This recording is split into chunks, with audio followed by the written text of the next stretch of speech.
என் உயிரிலும் மேலான சோதிட ஆன்மீக பெருமக்கள் அனைவருக்கும் ராமநாதபுரத்திலிருந்து டாக்டர் ஆர் தனசேகரனின் அன்பான வணக்கங்கள். உலகெங்கும் இருந்து இந்த வள்ளிடி ஜோதிடம் யூடியூப்பை பார்த்து கொண்டிருக்கக்கூடிய என் இனிய தமிழ் நெஞ்சங்களே, உங்கள் அனைவருடைய இல்லங்களிலும் மகிழ்ச்சியும் சந்தோஷமும் பெருகட்டும், அன்பும் ஆனந்தமும் நிலைத்திருக்கட்டும். இந்த அற்புதமான தருணத்தில் உங்களோடு பயணிப்பதில் பெருமகிழ்ச்சி அடைகின்றேன். நிறைய இடங்களில் நம்ம கேட்போம், தாய்மாமன் சீரு, அப்பா வீட்டு சீரு, அம்மா வீட்டு சீரு, இதெல்லாம் நிறைய பேசுவோம். இந்த வளைகாப்பு அப்படிங்கிற ஒரு உற்சவம் இருக்கு. அது யார் வீட்டிலேருந்து வருது? அம்மா வீட்டிலேருந்து போடக்கூடிய வளைகாப்பு விழா அப்படிங்கிறது எல்லாருக்கும் உள்ளது. அது நம்ம கணவன் வீட்டில் செய்கிறாங்களா அப்படின்னா இல்லை.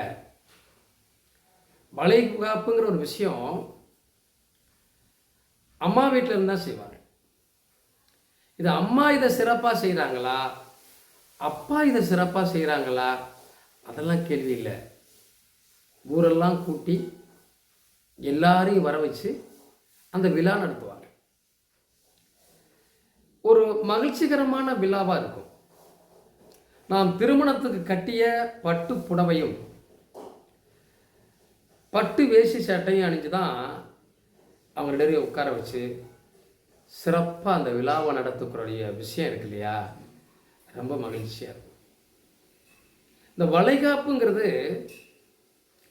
எல்லாரும் உறவுகள் எல்லாம் எல்லாரும் வளையல் போடுவாங்க, நாத்தனார் போடுவாங்க, நம்ம உறவுகள்லாம் வளையல் போடுவாங்க, போட்டு ஆசீர்வாதம் பண்ணுவாங்க. இந்த குழந்தைய நல்ல விதமாக பெற்று சந்தோஷமாக இருக்கணும் அப்படிங்கிறது எல்லாருடைய ஆசீர்வாதமாகவும் இருக்கும். இந்த ஆசீர்வாதம் செய்யக்கூடிய அமைப்பு சிலருக்கு விரிவாக இருக்கும், சில பேருக்கு குறுகலாக இருக்கும், சில பேருக்கு பெருசாக நடக்கும். இந்த ஆசீர்வாத விழா எதற்காக போடுகிறோம்? வளையல் நிறைய போடுவாங்க. அவங்க அந்த குழந்தையை சுமக்கிற போது, கருவிட்டு இருக்கிற போது வளையல் நிறைய மாட்டுவாங்க. இந்த வளையலை எல்லாம் எதற்காக? எப்போதுமே அந்த கருவை சுமந்து இருக்கக்கூடிய தாய் மகிழ்ச்சியாக இருக்கணும். அந்த வளையல் சத்தம் கேட்கிற போதெல்லாம் அவர்கள் உடம்புக்குள்ள எந்த நெகட்டிவான விஷயமும் வராது, நெகட்டிவ் தாக்குதல் எதுவும் இருக்கக்கூடாது. மனம் மகிழ்ச்சியாகவே இருக்கணும். சலசலான்னு கேட்கணும். கொலுசு சத்தம், வளையல் சத்தம், இதெல்லாம் போடுறதுக்கான காரணம் ஒவ்வொருத்தர் வீட்டிலையும் தாய் வீட்டு சீதனமாக செய்யக்கூடிய விஷயம் இது. இந்த சீதனம் கூட சிலருக்கு ரொம்ப சிறப்பாக நடக்கும். சிலருக்கு கணவனே போடுவார், அப்பா அம்மா வீட்டில் போட மாட்டாங்க. பிரச்சனைகள் இருக்குது, நம்ம பார்த்துருக்கோம் இல்லையா. சில பேர் லவ் மேரேஜாக இருக்கும், விரும்பி திருமணம் பண்ணுவாங்க, அப்போ அப்பா அம்மாவோட பேச மாட்டாங்க. அப்போ யார் அவங்களுக்கு வளைகாப்பு உற்சவம் நடத்துறது, வளைகாப்பு விழா நடத்துறது, வளைகாப்புக்கான விஷயத்தை செய்கிறது? செயல்படுத்த முடியாது. அப்போ இதற்கெல்லாம் செய்யக்கூடிய விஷயங்களை செய்ய முடியாமல் போகிற போது இந்த வளைகாப்பு உற்சவங்கள் அப்படிங்கிற ஒரு விஷயத்துக்குள்ளே போகிறோம் இல்லையா, அந்த கண்டிஷனான நிலையில் போகும்போது தான் தன்னுடைய கணவனே சில பேர் முன்னின்று அவர்களே அந்த விஷயங்களை சுருக்கமாக செய்யக்கூடங்க இருப்பாங்க. இன்னும் சில பேர் நண்பர்கள் அதை செய்யக்கூடிய சூழ்நிலை வரும். நண்பர்களே அவர்களுக்கு வளைகாப்பு ஏற்பாடு பண்ணி செய்யக்கூடிய வாய்ப்புகள் வரும். சில பேருக்கு அப்பா அம்மா கூடி ரொம்ப சிறப்பாக செய்யக்கூடிய வாய்ப்பு வரும்.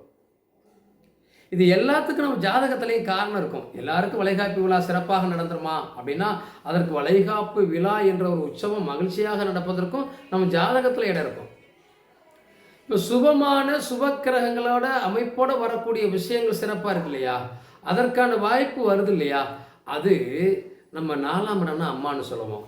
அம்மா சுபவிரயங்களை சிறப்பாக செய்ய வேண்டும் என்றால் அம்மாவுக்கு 5ஆம் இடம் எது? குழந்தை. இப்போ நமக்கு 4ஆம் இடம் அம்மா. இந்த நமக்கு 4ஆம் இடத்திற்கு 12ஆம் இடம் சுபவிரயங்கள். நம்ம ஜாதகத்தில் லக்கணத்துக்கு 3ஆம் இடம். அந்த இடம் சிறப்பாக, வளர்ச்சியாக, பலமாக, யோகமாக அமைந்திருக்கிறது என்று சொன்னால் தன் தாய் சிறப்பாக இந்த வளைகாப்பு விழாவை நமக்காக செலவு செஞ்சு நடத்துவாங்க. 9ஆம் இடம் என்பது அப்பாவுக்கு, 12ஆம் இடம் என்பது நம் ஜாதகத்திலே 8ஆம் இடம் மறைவு ஸ்தானம். அந்த 8ஆம் இடம் பலம் பெற்று சுபத்தன்மை பெற்றிருந்தால் அப்பா நாம் எதிர்பார்க்க முடியாத அளவிற்கு செலவு செய்து இந்த வளைகாப்பு விழாவை நடத்துவார். எவ்வளவு விஷயங்களை கூட நம் ஜாதகத்தில் கண்டுபிடிக்க முடியுது பார்த்தீங்களா? அப்பா அதை செமையாக செய்கிறார், அப்பா அது பலமாக செய்கிறார், அப்பா ஒரு விஷயத்தை பிரம்மாண்டமாக செய்கிறார் என்று சொல்லுகிற போது கூட அந்த விஷயம் பிரம்மாண்டமாக இருக்குமா, நமக்கு அந்த விழா பிரம்மாண்டாக செய்யப்படுமா என்றால் கூட நம் ஜாதகத்தில் 8ஆம் இடம் சுபத்தன்மை பெற்று பலமாக இருக்க வேண்டி இருக்கிறது. 9ஆம் இடத்துக்கு 12ஆம் இடம் என்பது அவர்களுக்கு விரைய ஸ்தானம், நமக்கு 8ஆம் இடம். ஆக நமக்கு 3ஆம் இடம் என்பதும் அந்த 8ஆம் இடம் என்பதும் நம் ஜாதகத்தில் சுபத்தன்மை பெற்று இருக்கிற போது அப்பாவால் அம்மாவால் நமக்காக நடத்தக்கூடிய வளைகாப்பு மிகப்பெரிய விமர்சனமாக இருக்கும். பல சீர்வரிசையோடு இருக்கும், பல பேர் புகழ்ந்து பேசக்கூடிய அளவுக்கு இருக்கும். நூற்றுக்கணக்கான மக்கள் நம்மளை வாழ்த்தக்கூடிய விழாவாக இருக்கும். அப்ப அதற்கு நம் ஜாதகத்துல 3ஆம் இடமும் 8ஆம் இடமும் பலம் பெற்று இருக்க வேண்டும் அப்படின்னு ஒரு விஷயத்துக்குள்ள வர்றோம் இல்லையா? ஆனால் இந்த வளைகாப்பு விஷயம் என்பது பெண்களுக்கு மிகப்பெரிய மகிழ்ச்சியை தரக்கூடியது. அப்பா அம்மா வீட்டில் இருந்து இவ்வளவு சீர்வரிசையோடு நம்மளை வாழ்த்தி சிறப்பு செஞ்சுட்டு போகிறாங்க இல்லையா? எதனாலே நினைக்கிறீங்க? நம்ம வீட்டில் பிறந்த பொண்ணு அவள் சந்தோஷமாக இருக்கணும், முதலாக கருவுற்றிருக்கிறாள். அந்த கரு மகிழ்ச்சியாக அவ மனசுக்குள்ள எந்த தாட்டு இருக்கக்கூடாது, எந்த வருத்தங்களும் இருக்கக்கூடாது. அதையெல்லாம் ஞாபகப்படுத்தி கொண்டே இருப்பதற்கு தான் இந்த 7வது மாதமே இந்த வளைகாப்பு விழாவை விமர்சனையாக நடத்துவது. உறவுகள் புடைசூழ, நண்பர்கள் புடைசூழ எல்லாரும் ஒன்றா சேர்ந்து இந்த வளைகாப்புக்கு அவ்வளவு முக்கியத்துவம் கொடுக்குறாங்க. இந்த வளைகாப்பு விழா அச்சதை அரிசி போட்டு மனிதனுடைய வாழ்க்கையில் ரொம்ப சிறப்புங்க. எப்பெல்லாம் அச்சதை அரிசி போடுறாங்க? திருமணம் நடத்துகிற போது அச்சதை அரிசி போட்டு வாழ்த்துறாங்க. தாலிக்கயிறை பெருக்கி போடுகிற போது அச்சதை அரிசி போட்டு வாழ்த்துறாங்க.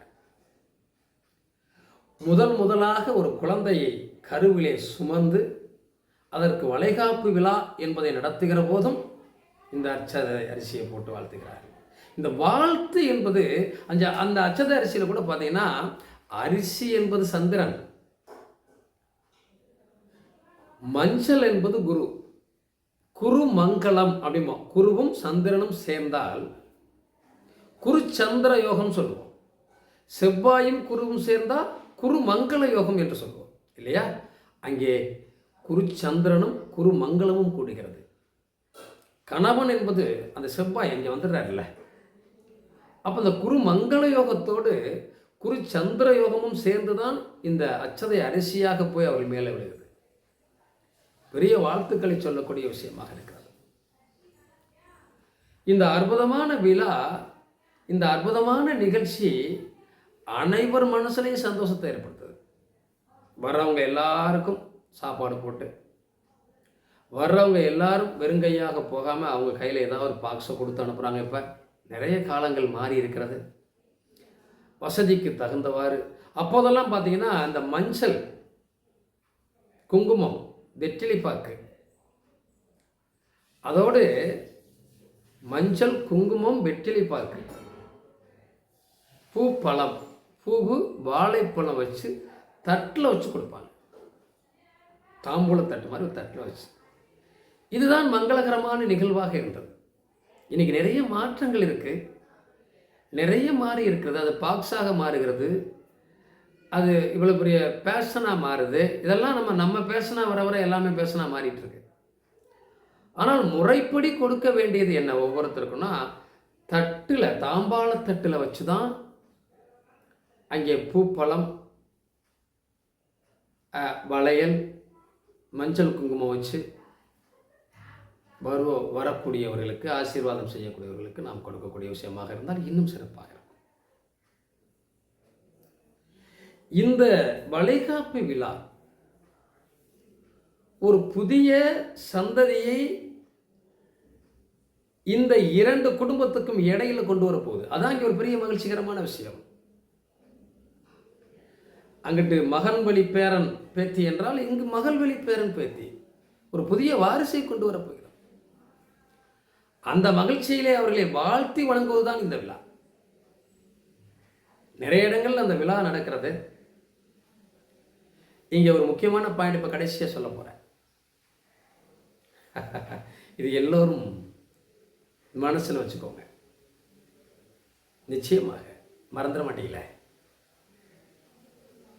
யாரெல்லாம் வளைகாப்பு விழாவுக்கு அடிக்கடி போய் அந்த தம்பதிகளை வாழ்த்தி வருகிறீர்களோ, உங்கள் சந்ததிகளுக்கும் குறைவில்லாத வாரிசு பிறக்கும். அதை மனசில் வச்சுக்கோங்க. இந்த வளைகாப்பு விழாவில் யார் அழைத்தாலும் மறுப்பு சொல்லாமல் கலந்து கொள்ளுங்கள். அது மிகப்பெரிய பாக்கியம். நம் குழந்தைகளுக்கும் நம் வாரிசுகளுக்கும் அதுபோல வளைகாப்புகள் நடக்கும். நிறைய குழந்தைகள் பிறக்கும், சந்ததிகள் பிறக்கும். நாம் அந்த விழாவுக்கு போகிறோம் என்று சொன்னால் வளைகாப்பு விழாவிலே அவர்களை வாழ்த்துவதற்கு மட்டும் போகவில்லை. அங்கே சிசு குழந்தைகளுடைய வளர்ச்சியையும் அங்கே இருக்கக்கூடிய பெற்றோர்களையும் வாழ்த்துவது மட்டுமல்லாமல் அவர்களுடைய பரிபூர்ணமான அன்பும் ஆதரவும் நமக்கு கிடைக்கும். எப்போதெல்லாம் வளைகாப்பில் சென்று வாழ்த்த துணிகிறீர்களோ, உங்களுடைய குழந்தைகளுக்கும் உங்களுடைய வாரிசுகளுக்கும் நிச்சயமாக குழந்தை பாக்கியம் கிடைப்பதில் தாமதம் இருக்காது, நல்லாவே கிடைக்கும். யார் வீட்லையாவது அப்படி இருந்ததுன்னா, குழந்தை பாக்கியம் தாமதமாக இருந்தால் நிச்சயமாக வளைகாப்பு விழாவில் கலந்து கொள்ளுங்கள். நிறைய பேசலாம், இன்னும் நிறைய பேச இருக்கிறது. அடுத்தடுத்த வீடியோவில் சந்திப்போம். நன்றி, வாழ்த்துக்கள், வாழ்க வளமுடன். இதை பார்த்து கொண்டிருக்கக்கூடிய நண்பர்கள் கண்டிப்பாக லைக் பண்ணுங்கள், கமெண்ட் பண்ணுங்கள், ஷேர் பண்ணுங்கள். சப்ஸ்கிரைப் பண்ணாதவங்க பண்ணிடுங்க. தொடர்ந்து அடுத்தடுத்த வீடியோவில் சந்திப்போம். ஜாதகம் பார்க்கணும் விரும்புகிறவங்க மட்டும் இந்த ஸ்க்ரீனில் வர்ற நம்பரில் தொடர்பு கொள்ளலாம். நன்றி, வாழ்த்துக்கள்.